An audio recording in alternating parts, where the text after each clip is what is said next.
Today's video is going to be a little different from my first three since I'm actually going to show you guys the full cooking process for each of these four dishes rather than just focusing on one, since their ingredients and cooking processes are so similar that it would be unnecessarily obtuse to separate them into different videos.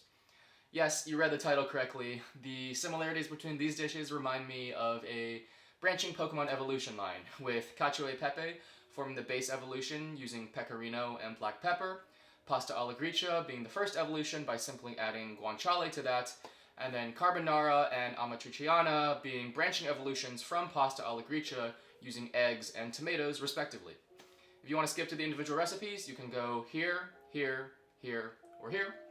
Otherwise, let's talk about cheese and pasta water. Let's start with cacio e pepe, since this is the dish that teaches you the main essential component of all four dishes, which is the emulsification of the leftover starchy water that was used to cook the pasta with the somewhat oily and fatty cheese that is Pecorino Romano. Normally, oil and water don't want to mix when you put them in the same container. You can swirl them around to temporarily combine them, but they'll separate back out fairly quickly.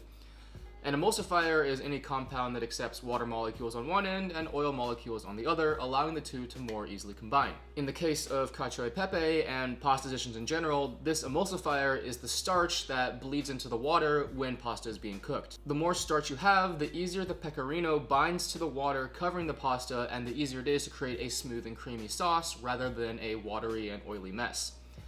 Alex, French Guy Cooking, has two videos on this exact recipe and topic that go into much greater detail than I ever will on this channel, so I'll leave them linked in the description for you guys to watch. As always, Kenji also has a video on the same recipe, and both of them utilize the same technique of cooking their pasta in a shallow, wide pan rather than a deep and narrow stock pot. This minimizes the amount of water needed to cook your pasta, but more importantly, maximizes the concentration of starch in the water itself, making it easier to form a cohesive sauce from just cheese and water. Alex even takes it a step further by first sacrificing some pasta to create some super starchy water, which he then reuses in order to cook the pasta that he intends to eat. I personally think that's a little bit overkill for the casual home cook, but the results that he got definitely looked pretty incredible. So if you're willing to go to the effort of cooking two separate batches of pasta and throwing the first one away just to save its starchy leftover water, go for it. But as you all should know by now, I'm lazy and I'm always trying to maximize my results while minimizing my effort. For me, cooking pasta in a wide shallow pan saves me the effort of having to fill a giant pot with a ton of water, as well as having to wait for that water to boil,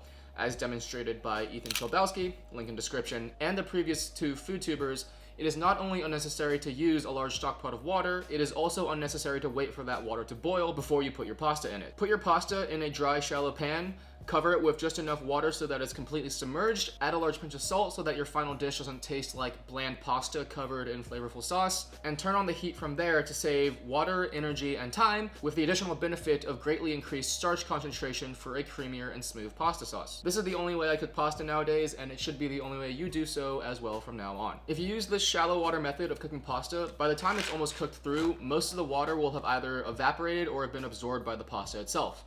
The little remaining water in the pan will have an incredibly high starch concentration and will make it that much easier to emulsify the cheese. Speaking of emulsifying, let's discuss the various techniques that you can do to actually successfully combine the cheese with the pasta water without clumping and without breaking the emulsion. Clumping is probably the issue that most people run into when trying to make these dishes for the first time. Pecorino is a dry, hard-aged cheese that doesn't melt very well compared to the gooey nature of, say, American cheese. If you hit it with too much heat too quickly, it'll tend to clump or even crisp up instead of melting into the water. There are some cacio e pepe recipes that tell you to finish the dish by adding the cheese to the pan while the pasta is still finishing cooking. Some of them will tell you to turn the heat down, but very few of them actually focus on the importance of doing so, because if you neglect to turn the heat down, the cheese can very easily just begin to clump instead of fully melt. Thankfully, there are multiple easy solutions to this clumping problem. The easiest one, in my opinion, is to just turn the heat off completely once the pasta is fully cooked, and then add the cheese at that stage, using only the residual heat from the pan and the pasta itself in order to melt the cheese and incorporate it. Another method I've seen before is to add a ladle full of boiling pasta water to your bowl of grated pecorino cheese beforehand, to turn it into a smooth, cheesy paste, which you can then add to the pasta while it's cooking. This pre-melting of the cheese outside the stove significantly reduces the chances of it clumping together, since it's already been slightly emulsified with that ladle full of water that you added at the beginning. Finally, the last common technique I've seen to easily emulsify these ingredients together is the use of a large mixing bowl, wherein all the ingredients are added to the bowl after they are fully cooked, using only the residual heat of the pasta and the pasta water to emulsify everything together. This is the technique used by the Bon Appetit Test Kitchen for their carbonara recipe, and for that recipe specifically, I think it's a great method to use as it basically completely eliminates the possibility of you accidentally scrambling your eggs instead of turning them into a sauce. For the other three dishes, I don't really think it's that revolutionary, since it's honestly not that difficult to emulsify the pecorino with the pasta and water in the pan, as long as you're careful with the heat, and using that method just gives you another bowl that you have to clean afterward. The eggs in the carbonara do make it a bit trickier, which is why I'll be using the bowl method for that recipe specifically, but for Cacio and Pepe, I'm going to just finish it in the pan.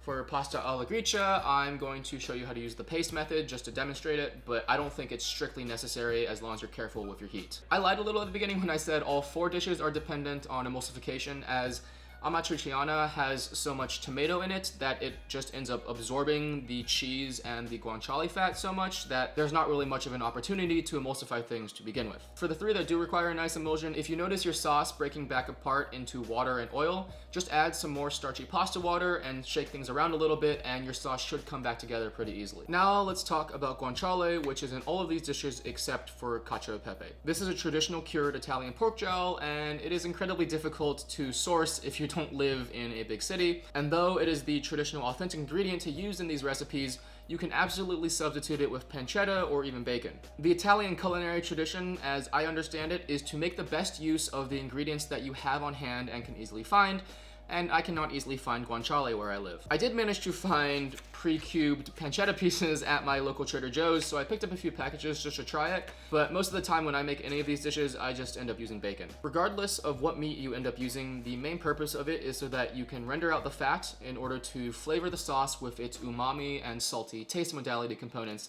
just like the umami and salty pecorino cheese. In fact, umami and saltiness are by far the predominant taste modalities in 3 of these dishes, with only Amatriciana adding some sourness and sweetness taste modality components with its tomatoes. The other 3 are still great tasting dishes, but they can definitely get a little one-note and monotonous to me when I have too much of them. Speaking of which, let's discuss what kind of tomatoes you can/should use for Amatriciana. I've seen recipes that use fresh tomatoes of various types, canned tomatoes of various types, and tomato sauces of various types, although I've never actually seen any recipes that call for tomato paste specifically. I accidentally bought another giant box of tomato paste from Costco recently, so I now have 20 cans of it that I need to get rid of somehow. I also found cans of the infamous San Marzano tomatoes at my local Trader Joe's that every food tuber is recommending nowadays, so I decided to compare them to the taste of tomato paste. And honestly, aside from some slight textural differences, there honestly wasn't much to compare. As you guys should know from my previous video, I generally don't like to use fresh tomatoes in most culinary applications, as they have a relatively short shelf life if I don't immediately use them, and my palate isn't really refined enough to tell the difference between fresh and canned tomatoes in a cooked tomato dish. Next, regarding the usage of eggs in carbonara, they're added as an additional emulsifier to the starch that's already in the pasta water, as well as adding even more umami and creaminess to an already savory and creamy pasta alla Gricia. Some recipes call for whole eggs, some for just egg yolks, and some for a combination of the 2. Once again, I can't really tell much of a difference between these variations. And once again, since I'm a lazy home cook, I typically never go through the effort of separating the yolks from their whites, but do whatever you want and whatever tastes best to you. Finally, as for the freshly cracked black pepper that is present in all 4 dishes, this just adds a bite of spiciness, I guess, to all of the dishes, and it definitely helps to cut through the creaminess and savory flavor that is so dominant. You will need quite a lot of it though, so make sure you either use a grinder with a high output, or just put all of it into a mortar and pestle or spice grinder so that you can grind a whole bunch of it at once. For Cacio e Pepe, you're technically not supposed to use any additional oil, so most people will just dump the pepper in along with the cheese. but Kenji's video actually calls for the use of olive oil. This is technically not traditional, but it'll definitely help you get some more pepper flavor into the final dish by blooming the cracked pepper in that olive oil. Watch my previous video if you want a more in-depth explanation on the importance of tempering / blooming your spices in hot oil. For the other 3 dishes, you'll have plenty of pork fat for you to bloom your pepper in so that its flavor permeates throughout the dish. Before we start the recipe, I want to have one last discussion on authenticity / tradition and its seeming prevalence in regards to Italian cuisine. If you've watched recipes for Cacio e Pepe or Carbonara before, you may or may not have also seen those videos of professional Italian chefs critiquing people for putting garlic in their carbonara and daring to actually call it carbonara. My philosophy on this aligns with many in the food tuber sphere, and that is you should do whatever the hell tastes best to you and to not let people gatekeep what you eat. After all, tradition is peer pressure from dead people. My dandanmyeon recipe was definitely not traditional due to how much vinegar I added. My gyudon recipe was definitely not traditional due to the addition of gochujang, and my butter chicken recipe was definitely not traditional due to the stir frying of the chicken instead of putting it on the grill. I made these choices because they make the dish taste better to me. Do whatever you want to make things taste better to you. Have I added garlic to my carbonara before? Yes. Did it make it taste better? Yeah, but not by much. Am I including it in this video? No, but not because I'm trying to avoid angry YouTube comments, but because, once again, I'm lazy and I don't think the effort of peeling and smashing garlic and cleaning a knife and cutting board is worth the little additional flavor that it adds. Do whatever you want. Alright, enough rambling about culinary gatekeeping from me. Let's cook. For all 4 of these dishes, the first step you should take is to grate a ton of pecorino and crack a ton of black pepper. I'm using a microplane for the pecorino, but a regular box grater would work as well. The only thing to keep in mind is that the smaller your individual cheese pieces are, the easier it will be for them to melt and emulsify into the sauce, which is why I'm using a microplane specifically. For the black pepper, you can either grind it with whatever grinder you have on hand, or pour a bunch of whole peppercorns into a mortar and pestle and crush them that way. Whatever method you use, you need a lot. Now that we have everything prepped for Cacio e Pepe, we can actually start to cook. Put whatever type and whatever amount of pasta you want into a dry, wide, and shallow pan, not a stock pot. Pour enough cold water into your pan so that all of your pasta is completely submerged, and add a large pinch of kosher salt. Put your pan over your largest burner and turn the heat on maximum, and start a stopwatch if you really want to. You can check the doneness of your pasta once the time reaches the package recommendations, but since we started this in cold water, it'll probably take a little more time. I never set a timer when I cook pasta, and instead just occasionally fish out an individual noodle and bite into it to see if it's done. Once your pasta is al dente, turn the heat off completely. At this point, if you did everything right, most of the water should be completely absorbed or evaporated.